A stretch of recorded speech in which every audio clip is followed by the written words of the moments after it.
10 محرم کے مشہور واقعات۔ اسلام کا پہلا مہینہ محرم ہے۔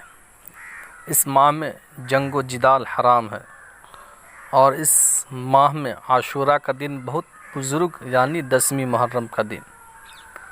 10 محرم کے واقعات رونما ہوئے۔ حضرت آدم علیہ السلام کی توبہ قبول ہوئی۔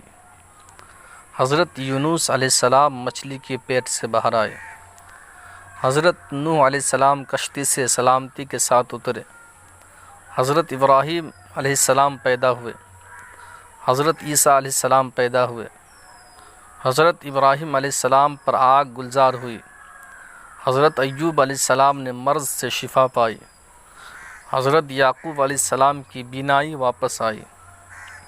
حضرت یوسف علیہ السلام کنویں سے نکلے۔ حضرت سلیمان علیہ السلام کو بادشاہی ملی۔ حضرت موسیٰ علیہ السلام پیدا ہوئے اور اسی دن جادوگروں پر غالب آئے۔ حضرت امام حسین رضی اللہ تعالیٰ عنہ شہید ہوئے۔ قیامت اسی دن آئے گی۔ پہلی بارش آسمانوں سے نازل ہوئی۔